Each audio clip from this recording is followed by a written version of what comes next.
বছৰে আহো ইয়াতে পূজা দিব বছৰে আহিছে ন ধন্যবাদ বাৰু আৰু ঠিক আছে থেংক ইউ কি মনৰ কামনা কৰি আছে ভাল দিদি হয় পূজা পূজা ভাল যাওক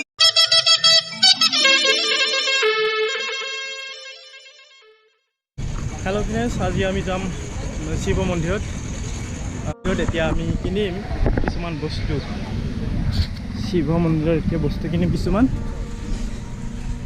তো পূজাৰ কাৰণে ল'লোঁ ধূপ আৰু চাকি এতিয়া আমি যাম মন্দিৰলৈ মানে ইয়াৰ পৰা এতিয়া আমি যাম পাহাৰৰ ওপৰলৈ এতিয়া মোৰ বাইকখন দিম ষ্টাৰ্ট এতিয়া আমি যাম ভিতৰলৈ আপোনালোকে বলা যাও শিৱৰাত্ৰিলৈ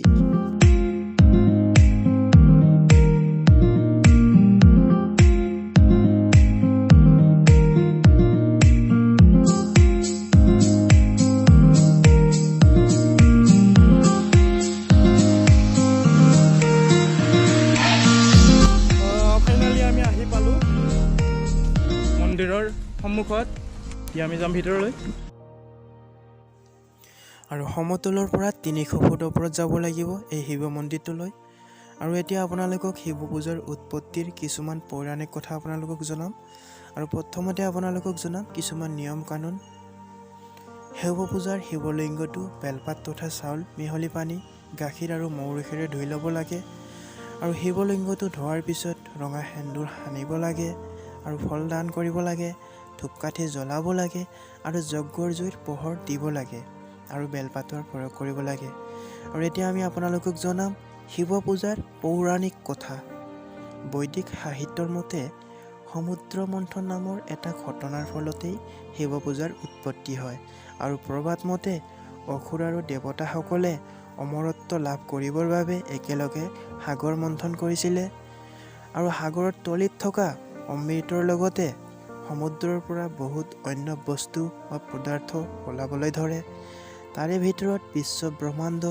ধ্বংস কৰিব পৰা বিষৰ কলহ এটা ওলাল চৌদিশে হাহাকাৰ লাগিল আৰু শেষত দেৱগণৰ অনুৰোধত মহাদেৱে সেই কলহটোৰ গোটেইখিনি বিষ পান কৰি জগত তথা সৃষ্টি ৰক্ষা কৰে আৰু ফলত তেওঁৰ ডিঙিটো নীলা হয় আৰু নীলকণ্ঠ নামেৰে পৰিচিত হৈ পৰে পিছত সমুদ্ৰৰ পৰা অমৃত ওলাই পৰে আৰু প্ৰভু বিষ্ণুৰ কৃপাত কেৱল দেৱগণেহে অমৃত পান কৰি অমৰত্ব লাভ কৰে আৰু ভগৱান শিৱৰ অসীম কৃপাত শ্ৰদ্ধা কৰি সেয়েহে মহাশিৱৰাত্ৰি পালন কৰা হয় আৰু শিৱৰাত্ৰিৰ দিনাই শিৱ আৰু পাৰ্বতীৰ পুনৰ বিবাহ সম্পন্ন হয় এয়া আপোনালোকক জনালোঁ শিৱৰাত্ৰিৰ কিছুমান নিয়মাৱলী আৰু এতিয়া আমি বাওঁফালৰ শিলৰ খটখটিৰে গৈ থাকিম আৰু আপোনালোকক দেখুৱাম বিশেষ এই শিৱ মন্দিৰটো এয়া আমি গৈ আছোঁ খটখটিৰে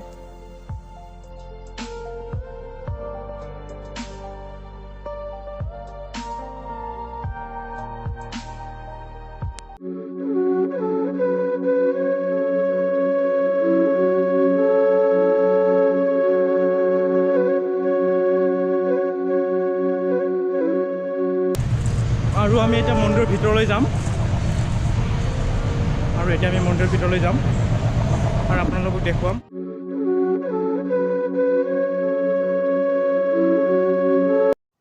আৰু এতিয়া মই ধূপ জ্বলাই প্ৰাৰ্থনা জনাম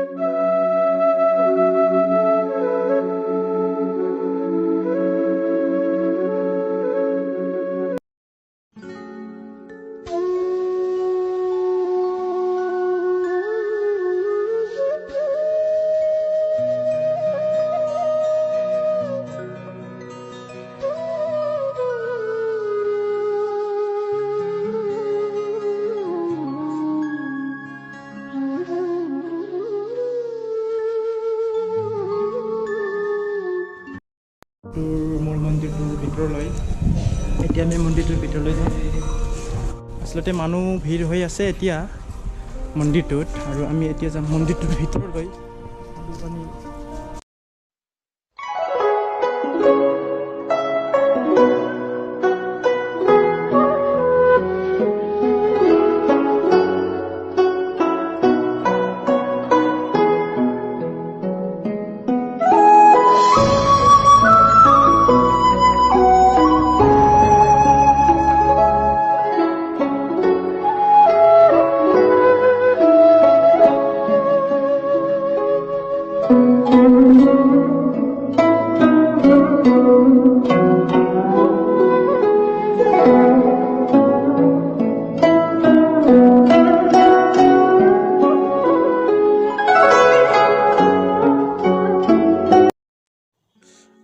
এতিয়া মই অকণমান মূল্য আগবঢ়াই ভগৱানৰ ওচৰত সেৱা জনাম।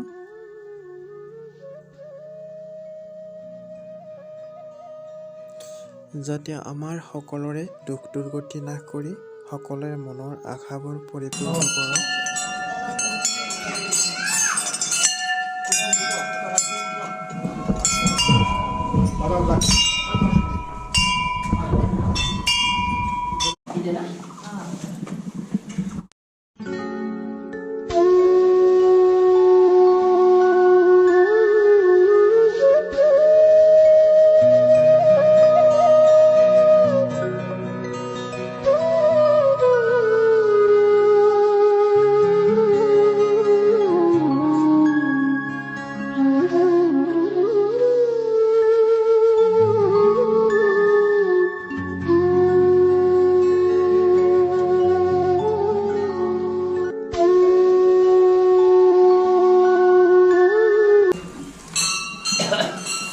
ओम शांति ओम शांति ओम शांति ओम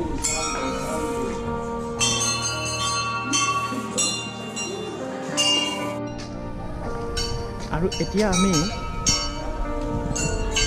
মন্দিৰটোৰ সন্মুখৰ ফালে আগবাঢ়ি যাম।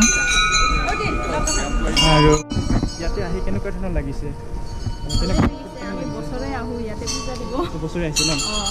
ধন্যবাদ বাৰু। আৰু ঠিক আছে, থেংক ইউ। আচ্ছা, লগ পাই ভাল লাগিল আপোনালোকক। আৰু আশা কৰোঁ আপোনালোকৰ মনৰ কামনাবিলাক যাতে পূৰণ হওক তাৰ শুভেচ্ছা যাচিলোঁ। ধন্যবাদ। ভাল লাগিছে সেইবোৰ আহক। আৰু ধৰক আপোনালোকে কি মনৰ কামনা কৰি আছে? ভাল যদি হয় ভাল। আচ্ছা, ঠিক আছে, আমাৰ ফালৰ পৰা শুভেচ্ছা থাকিল। আৰু এতিয়া আমি পাহাৰৰ পৰা অলপমান তললৈ নামিম আৰু আপোনালোকক দেখুৱাম উৎসৱমুখৰ যি পৰিৱেশৰ সৃষ্টি হৈছে, এই পৰিৱেশটো আপোনালোকক মই দেখুৱাম।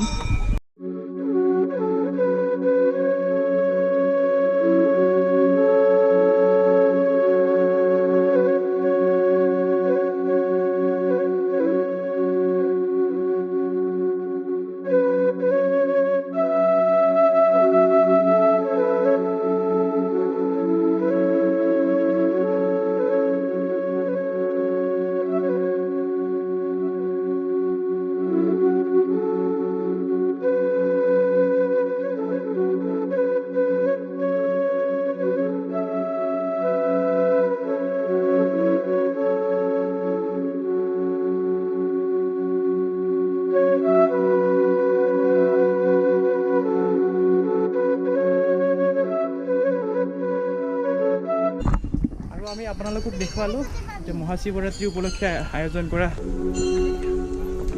পূজা অৰ্চনা।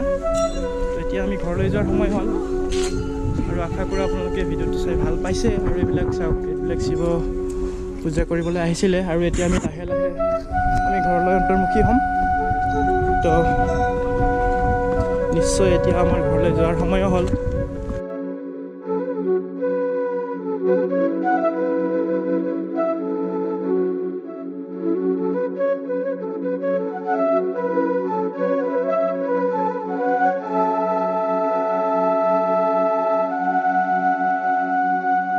এতিয়া আমি এজন লগ পাইছোঁ, আমাৰ ছাবস্ক্ৰাইবাৰ হয় আৰু ইয়াৰ এজন চেনেল আছে। ক'ব কিবা অলপমান? কি ক'ম, শিৱৰাত্ৰি উপলক্ষে মানে সকলে চাব, দাদাৰ চেনেলটো ছাবস্ক্ৰাইব কৰিব। আচ্ছা, ঠিক আছে, মোৰ লগ পাই ভাল লাগিল। ইয়াৰ চেনেলটো ছাবস্ক্ৰাইব কৰিব। আৰু আপোনালোকে চাই আছে মোৰ চেনেল যিটো আছামিজ তাৰোকা। Thank U.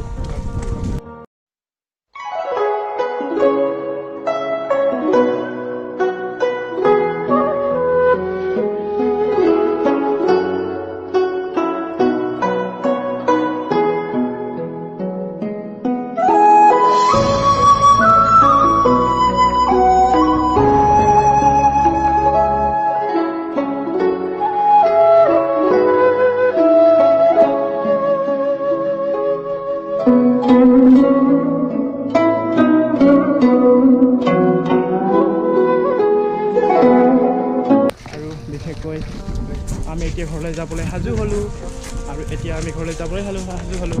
যদি চেনেলটো ভাল লাগিছে লাইক কৰিব, comment, share, subscribe. Bye bye.